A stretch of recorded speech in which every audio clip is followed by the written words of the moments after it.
আসসালামু আলাইকুম ভিউয়ার্স, সবাই কেমন আছেন? আজ আপনাদের সামনে হাজির হয়েছি একটি নিউরোপেইন ঔষধ PG50 ট্যাবলেটের রিভিউ নিয়ে। ঔষধটি তৈরি করে থাকে এসকেপ ফার্মা লিমিটেড এবং বাজারজাত করে থাকে এসকেপ ফার্মা লিমিটেড। এর জেনেরিক নেম প্রিগাবালিন। ঔষধটি কী কী রোগের কাজ করে, খাওয়ার সঠিক নিয়ম, পার্শ্ব প্রতিক্রিয়া বিস্তারিত আজ আলোচনা করব। চলুন শুরু করি। এটি মূলত ডায়াবেটিক নিউরোপ্যাথি দ্বারা সংঘটিত নার্ভের ব্যথাতে, অর্থাৎ যাদের মাজা যন্ত্রণা হয়, মানে ঘাড় থেকে পার নিচ পর্যন্ত যাদের শিরা যন্ত্রণা হয়, সেই শিরার ব্যথা বা নার্ভের ব্যথায় খুবই ভালো কাজ করে থাকে। এছাড়া বিভিন্ন ভাইরাস দ্বারা আক্রান্ত, যেমন পোস্ট হার্পেটিক নিউরোলজিতে অর্থাৎ দাউদ একজিমা চর্মরোগের পরবর্তী চিকিৎসায় ব্যবহার করা হয়ে থাকে। এছাড়া বয়স্কদের জন্য এটি মির্গি রোগের সংযোজিত চিকিৎসা হিসেবেও নির্দেশিত। কার্যকারিতার উপর নির্ভর করে দিনে 3 বার 50 মিলিগ্রাম করে ঔষধ প্রদান শুরু করা উচিত, যা পরে সর্বোচ্চ 300 মিলিগ্রাম পর্যন্ত বৃদ্ধি করা যেতে পারে। এটি বাজারে 25 মিলিগ্রাম, 50 মিলিগ্রাম এবং 75 মিলিগ্রামের ক্যাপসুল পাবেন।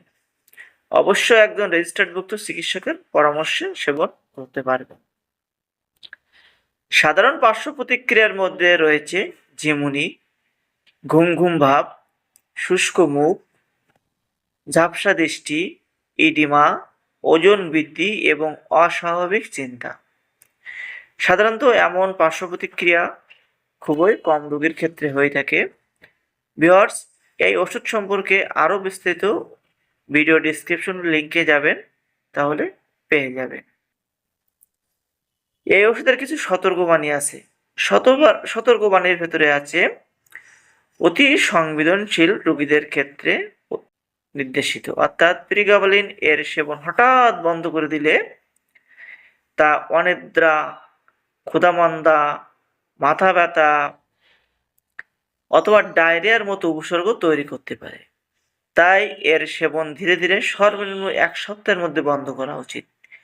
প্রিগাবালিন এর সেবন কিডনির যে পয়েন্ট সেটি বৃদ্ধি করতে পারে।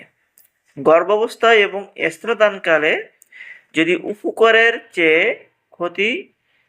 ক্ষতির চেয়ে উপকার বেশি হয়, তখনই এটি ব্যবহার করতে পারবেন। তাছাড়া এটি না ব্যবহার করাই উত্তম, অবশ্যই রেজিস্ট্রেশনভুক্ত চিকিৎসকের পরামর্শে।